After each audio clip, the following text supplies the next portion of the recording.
Today's the day.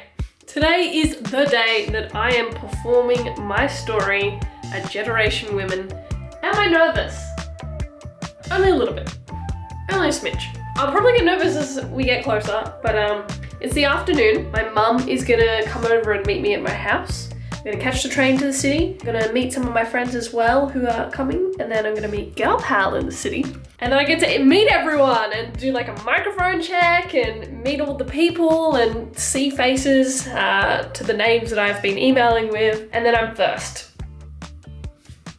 So in this video, I'm going to bring you along on the journey. I'm going to show you a bit behind the scenes, and then I'm gonna show you, hopefully record my whole talk so you can see it. Because I know so many of you want to see it, but like you can't see it in person because you're overseas. I completely understand. So this is for you. Since I will have already done the talk by the time you're seeing this, I can show you this. So this is my whole thing. It's 5 pages long, but the font is very big. I folded the corners so that when I'm doing the talk, it's like easier to flip over, and I've stapled it so I can't like drop a page and miss where I am. That's my whole life here. This is my outfit. I seem to wear these purple pants to like everything that I do. They're just really cool, and I thought it would make it more professional if I paired it with like a little vest. So, got a little vest. We're on the train. We actually got a train later than I wanted to because I forgot something really, really important, and that was my ring. The talk is about me falling in love, and I forgot this. So I was like, no, I have to go back.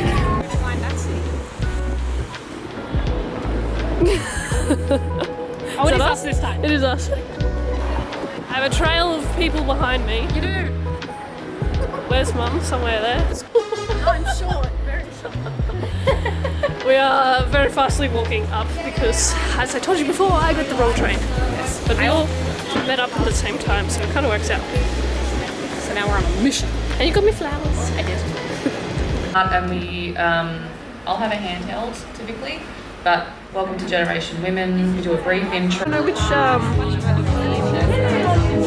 oh god, it takes a while, because it doesn't beat, it takes a while for it to actually come up. Everyone's here. We're gonna walk to the toilet. Okay. Am I meant to be in this? You can be. It's like my, oh, you stopped already. No. My sister from another Mr. and Mrs. but whatever. So you can see how, yeah. Each month, Generation Women invites women, female identifying and non-binary storytellers in their 20s, 30s, 40s, 50s, 60s, 70s plus to speak to a theme. Meet cute. First encounters with the people we love. Oh. And we're going to do that starting with Teen 20s. Lauren Elloise is a lesbian YouTube creator who has spent the last 9 years making videos for young LGBTQ plus people and documenting her same-sex relationship. Lauren is also an ambassador for Wear It Purple and works as a user experience designer in the tech industry. Please welcome Lauren to the stage.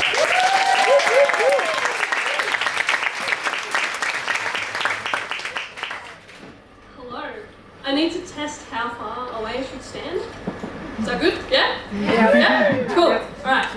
December 2018.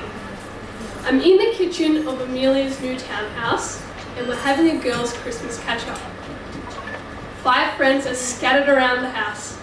I'm leaning on the bench, Maddie next to me. Amelia's pulling pizza out of the oven. You should go on a Kentucky tour, she says excitedly. What about Tinder? Maddie offers. I say no, keeping my voice low because she's in the other room. It's been 3 months since my ex broke up with me, and she's also part of this friend group.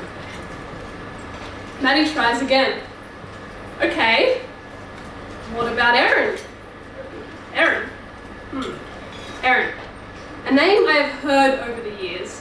A name of a girl who, despite being Maddie's childhood best friend, I've never met.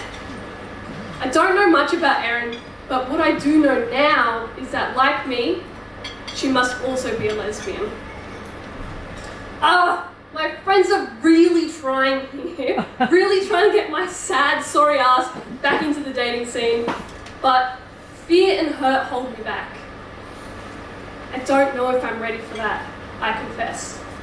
So I file the name away in my back pocket and forget about it until June 2020. COVID, pandemic, unprecedented times. We've been stuffed away for months, but travel restrictions have finally lifted. We're now allowed to have 5 friends over. Maddie has moved in with Erin and is throwing a belated housewarming party. I wear my docs like a name badge. Hi, I'm gay. Erin walks up the stairs. Red lipstick, red blazer, long hair out and flowing. She compliments my pants. Corduroy. She hangs her blazer over the chair, pours herself a pink gin and tonic. We play Uno. I cheat. Later, Cards Against Humanity.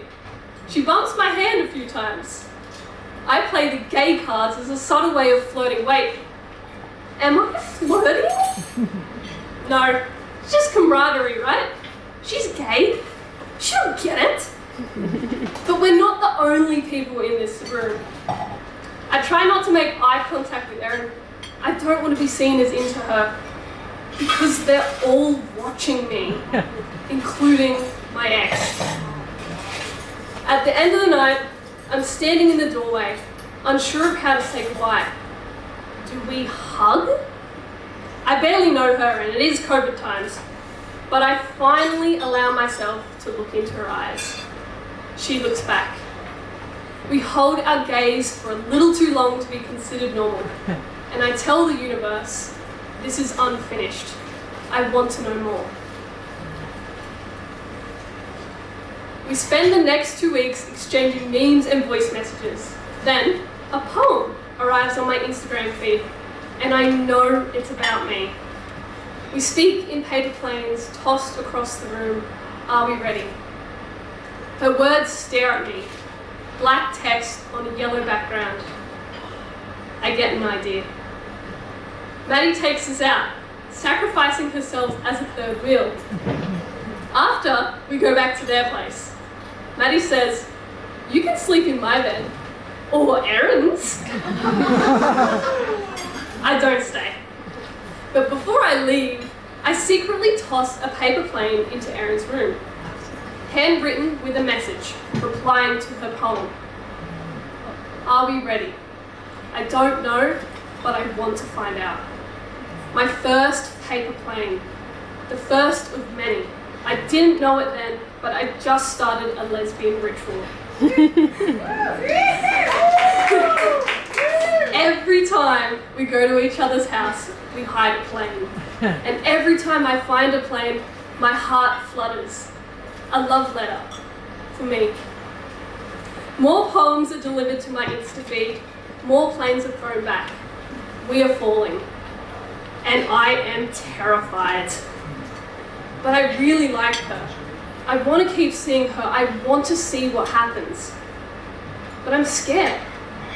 I'm scared of these feelings because the last time that I had them, well, we know what happened. And that question remains. Am I ready?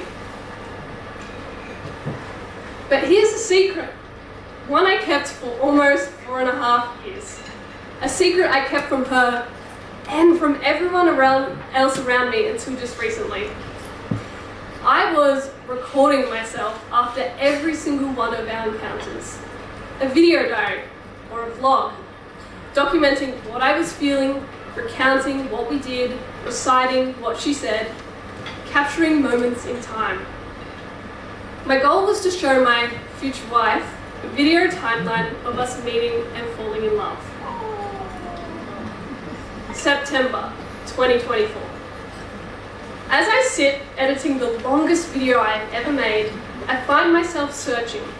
I'm searching for the moment I knew I was ready, when I stopped being afraid of getting hurt and gave in to the free fall that is being in love.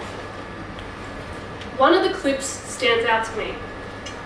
Younger Lauren is 23, She's wearing her PJs, her retainers in, and she says what some deep inner part of me has known to be true this entire time. I thought that I would, between my last relationships and all of that time, I thought that I could heal every single wound that I had. Not just the relationship stuff, but my other stuff. It's dumb because it doesn't happen like that. It's not linear. When I think about these other wounds, they're probably going to be around my entire life. I was stupid to think that I would ever be ready. We always want to wait until we are ready. But the truth is, you will never be ready. There is no perfect time. There is no perfect level of healing. You only need to want to find out. October 2024. I'm standing in front of the love of my life. We are on a beach. The sun is setting, the sky has turned to cotton candy. Time moves slowly. My hand in her hand, I read from the papers asking her the same question she asked me in that very first poem. Are we ready? The same question, but with a different meaning, because we both know we're not ready, and that's okay. I give her the same answer I gave her in my very first paper plane. I don't know, but I want to find out. Then, slowly, I get down on one knee and I ask her the real question. You know the one. She smiles back at me, tears welling in her eyes. Unready, but unafraid to find out together.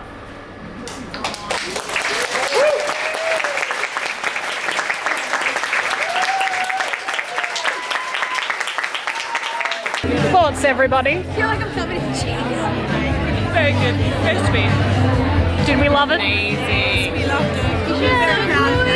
Made us all tear up. No lie. I forgot the tissues. I know, yeah. Thoughts and feelings? Oh, you already did. Okay, never mind. Oh, Erin. Okay, so massive night. Have not neglected to vlog at all, totally forgot about it.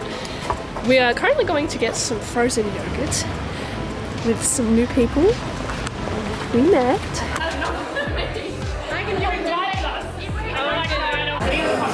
Step one. What did you get? What do you mean step one? There are more steps. Okay, this is baby's first time to frozen yogurt. I've never got it, so you're gonna have to tell me. Strawberry and cookies and I didn't cream. know you could mix them up. Yeah, you can mix them. And now we're gonna add some toppings. We're all packed in the car. We just got an Uber because the trains were like cancelled, so it made it really hard to get home. And the Uber meant we got home an hour earlier. And now Liz is gonna drop us home. So you got me some flowers. I did. That's what show people do. They're really pretty. I got you purple because you were wearing I purple. really appreciate it. Made it feel real. And now we get to add it to our collection of flowers. Yes. I feel bad because I really wanted to like record myself right after the show, but like because I had to sit down and pay attention to all the other things, and there just wasn't a chance for me to do it. And then I was like socializing a lot. What did you think? It was really good. You spoke really well. You did. Thank I you. think you did an excellent job, and I think you should be very proud of like the work that you put into writing it and learning it and practicing it, and then the way you performed it and presented it. I think it was very good. Thanks, babe. I haven't watched it back, and I'm not going to watch it back for a week. No, we've told you no watching No back. watching back, so you'll see this video in like a week. Just to have some distance from it.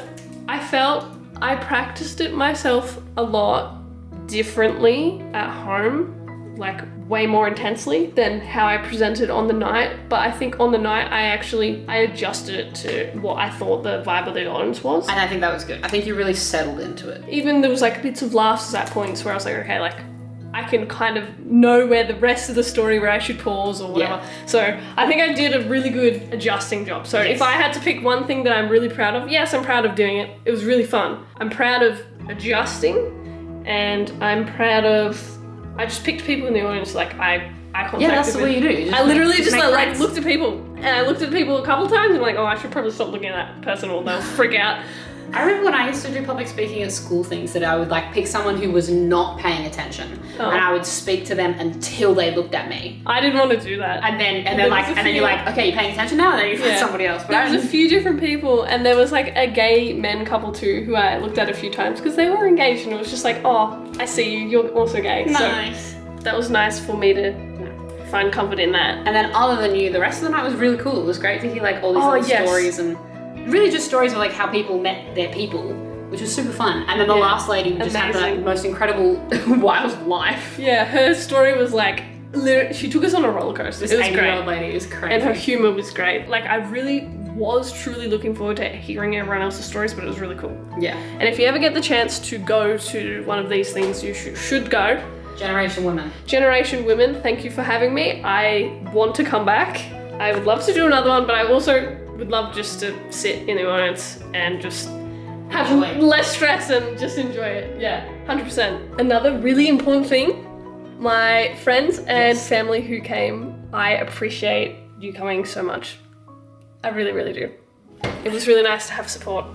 And it was really nice to have Maddie there because I contacted with her a few times because the story has her in it so much. I saw you doing that. And because she didn't even know, she had no idea what was coming. I didn't even warn her. That was like, nice. It was nice to tell her the story. You had a good little table of supporters. Yeah. Yeah. There was a few of the storytellers who I connected with a lot. And I talked with quite a bit as well. And that was really nice to just, you know, have the connection of like, oh, we're all in the same boat doing this thing for the first time. Yeah, there was a couple people who spent a lot of time talking to me and I just appreciate that. And it was just, it felt very wholesome. Very nice. Yeah. Thank you for watching. Thank you for being here. Thanks for being part of this. And shout out to Carla and Cara. Yes, hell yes. We're gonna listen to the Chicken Run soundtrack and I will leave you no other context. Brilliant. End video.